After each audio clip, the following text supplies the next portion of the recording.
Hello, everyone.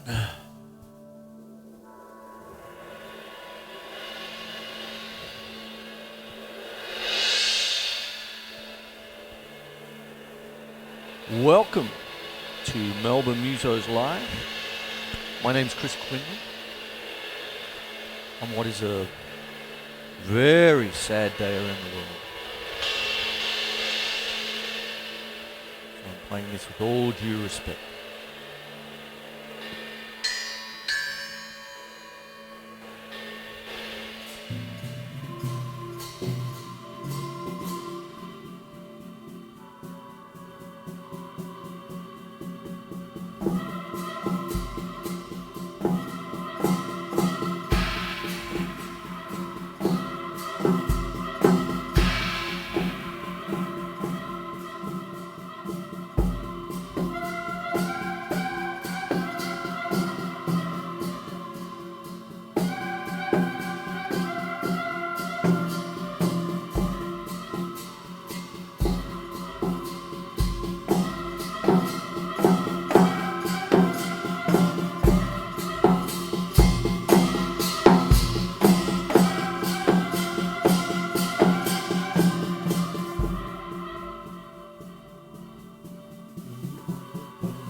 There we go. My name's Quinlan, as I said before. So there you go.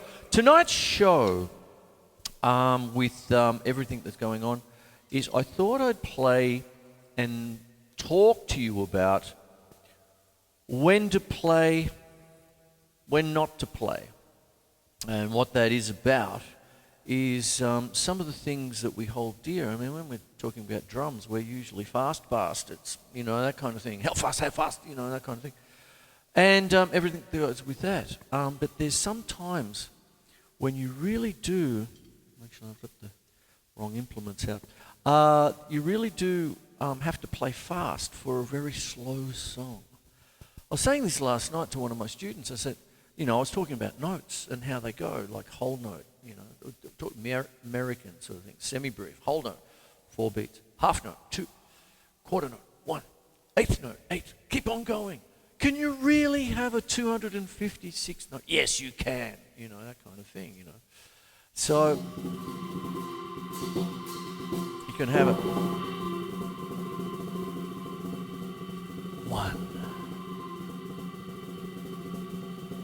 2, 3, 4.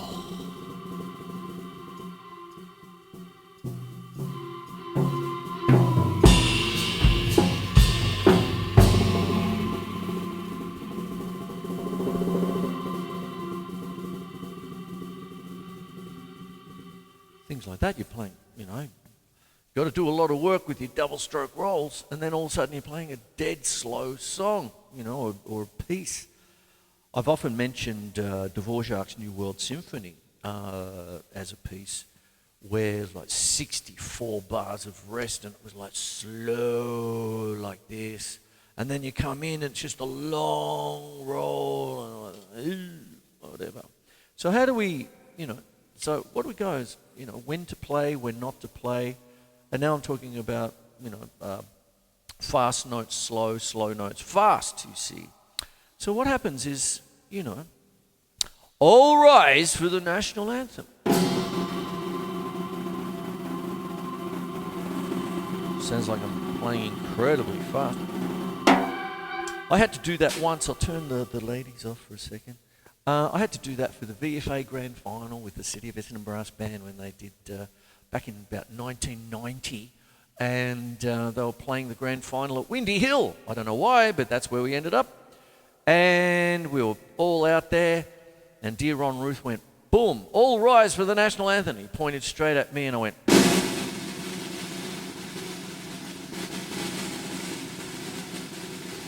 something like 30,000 people, I don't know how many people, but whatever, it was pretty packed. And all stood there and sang. Well, what goes on is that when you're actually playing,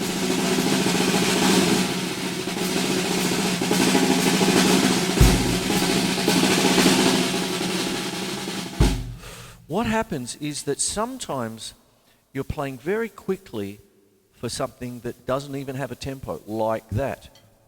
Like that.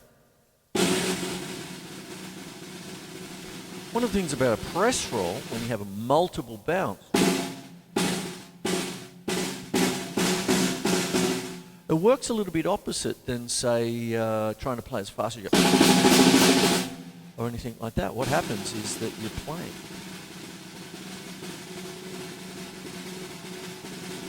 And you're trying to connect the dots, make it continuous. 1, 2, 3, 4, 1, 2, 3, 4, 1, 2, 3, 4, and not that.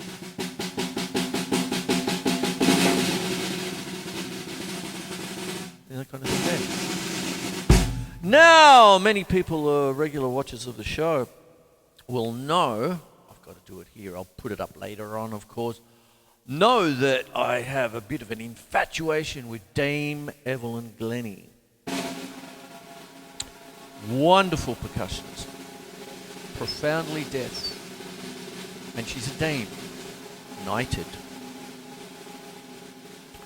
She's very famous on YouTube. She's got a little piece on there called the 30-minute press roll, and she just stood there and played the press roll for 30 minutes. I used to do that. I used to feel like I did that for Remembrance Day on the 11th of November, which is a lot more of a solemn day than Anzac Day is. Now, don't get me wrong, Anzac Day is solemn, but it's something about mateship. You know, they let you play two up for the day. And there was a lot of thirsty brassmen after the march from, I remember one, RMIT down to the War Memorial. There were a bunch of thirsty men at the end of that march. Anyway, they started to stagger them after a while. We'd start at Collins Street, things like that, or you'd start at somewhere else at Flinders Street or something like that. But I just remember one of the long ones. Oh boy! And by the end of it, that kind of thing. But Remembrance Day on 11th November is a lot more somber. So I've said it before and I'll say it again because of a day like today, in the sense that dear old Ronnie Ruth used to say to me, "Oh, Chris, just play press rolls. We're doing hymns today because it's the 11th of November. It's a remembrance, remember, it's solemn, And I used to think to myself, as if that's easy. I'd be sitting there or standing there.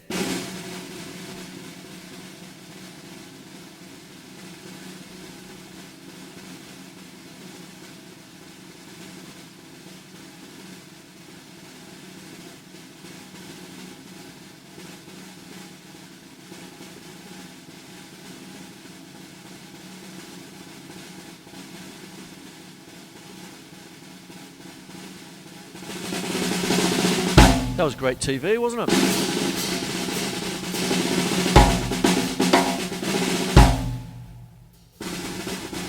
Just check the channel, Doris. I mean, it's still the same thing. Are we catched? Are we caught? Are they doing the same thing? And you stay there and you just do the press. You stand there and just get it done, do the work. There's something about getting the work done lately. I don't know what it is, but what it is you just work on everything. Now, this little chestnut here is something that is called the cod liver oil, made famous by Ed Shaughnessy. I've mentioned it on the show before, but I'm doing it again for today's purposes. You have a press, a double, a single, double, press, double, single, double, press, double, single, double.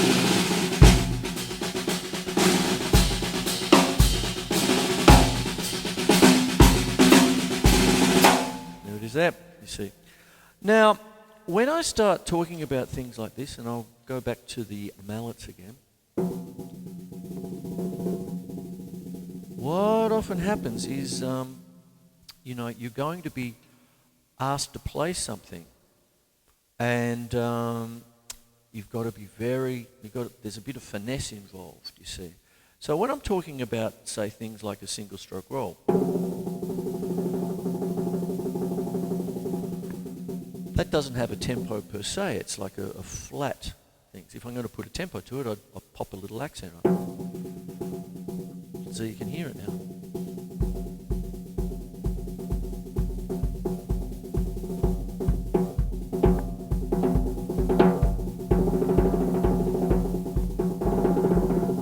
But if I'm just going, there's a reason for that, you see. So if I did this, hang on one sec. Here we go.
So that's what you do. Fast.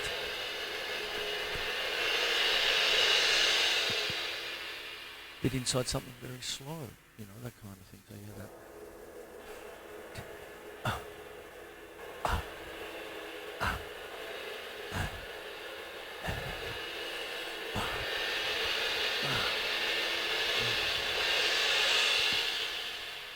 And then you have a thing called a threshold, you see, because as you can see, when you're doing a cymbal, warming a cymbal, peaks and troughs, you see. So what happens with that is that when you're actually playing,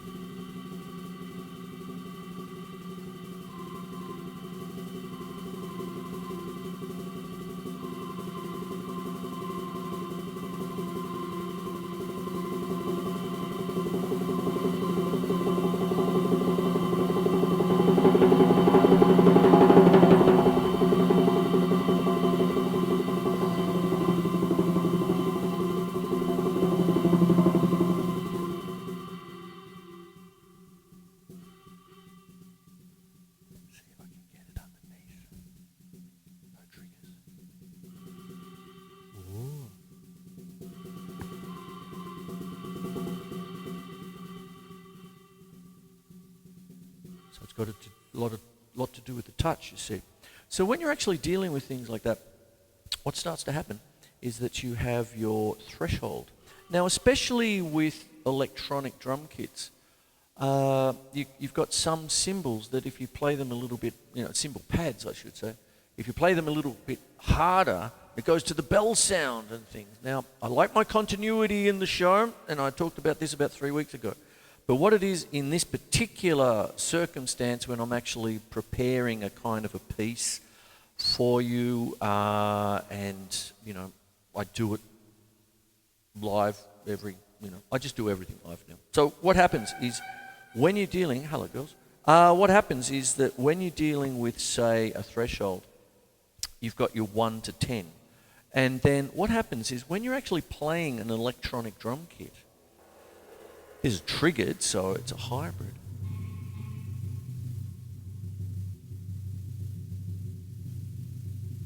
You can work out whether in your own language, whether it changes at 2 or 3 or 4 or 5 or 6. You can change it on the interface here.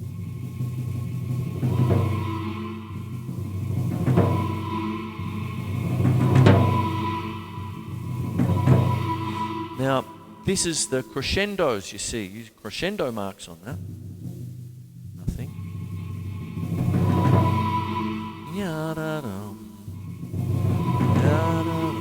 You work with it then. Instead of just slapping away at a bit of rubber all the time. Which I love. I love my practice pad, don't get me wrong.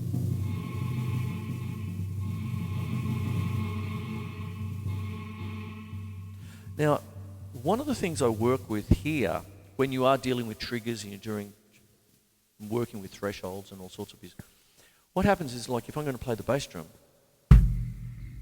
you can hear,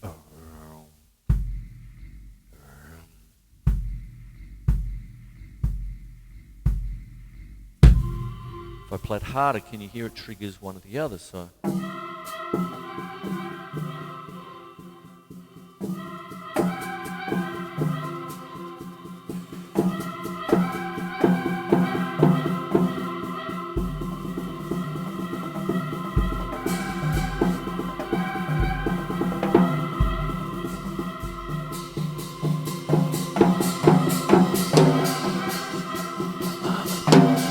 Flams.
Something off the cuff.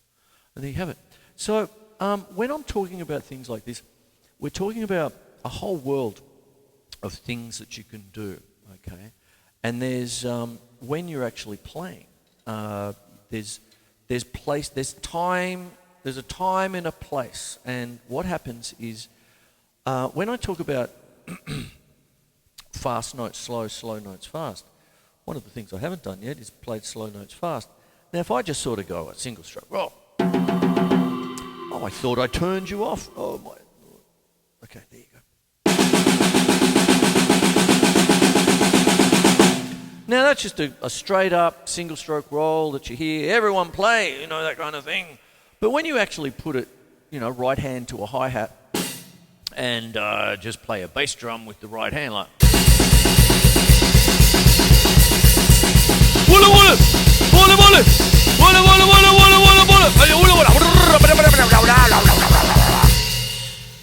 Any kind of death metal thing.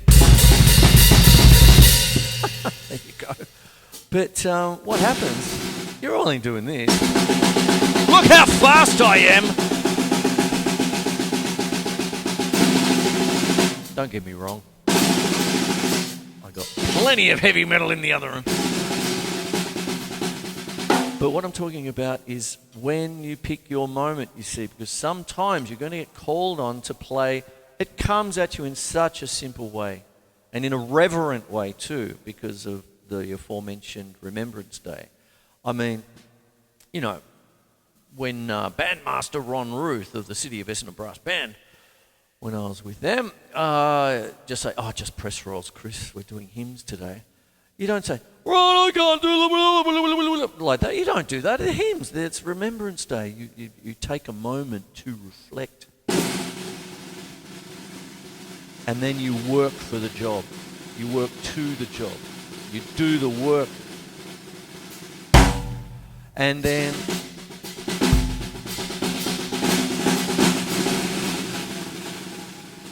I used to sort of go at it like as a personal challenge.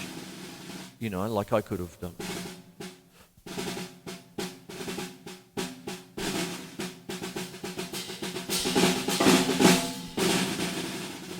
But then I'd want to go at it and say, no, I'm going to play all the way through.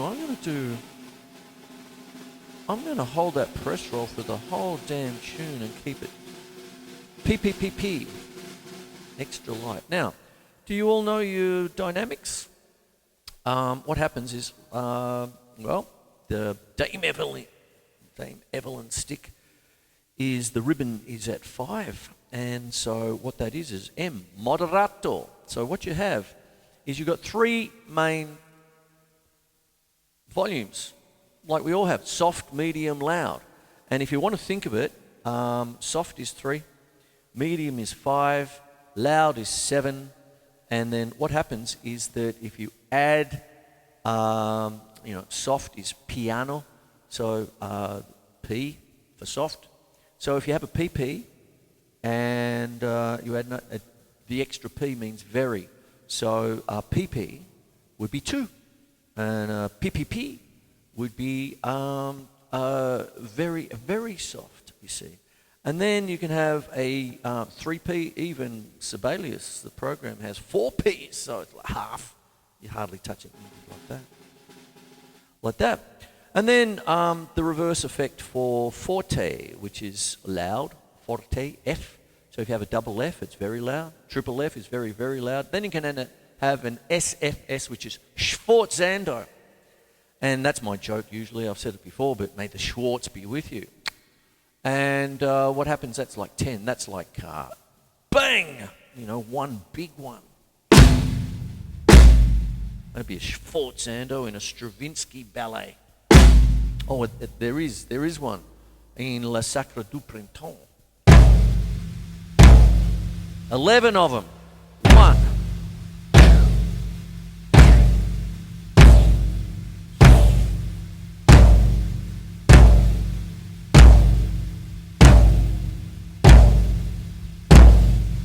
Doodly-dee-ba-da, doodly-dee-ba-da, oompa, oompa, oompa, oompa, oompa, oompa. If you know that bit, there you go, in the second movement. So what you got? What am I talking about here? I'll start wrapping the show up. So what happens? You have a press. That's called a closed roll. Open roll is double. Single stroke is single stroke. Can you hear the the volume control? Do you see? There's the threshold. Fast notes, slow.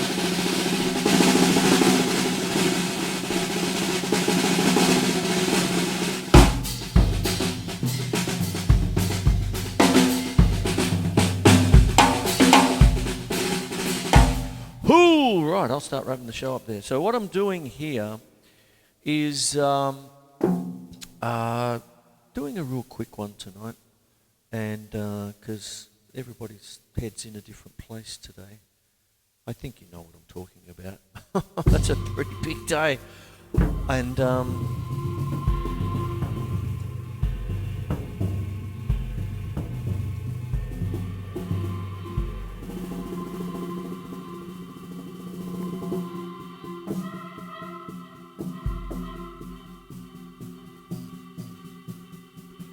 I'll love and leave you with this.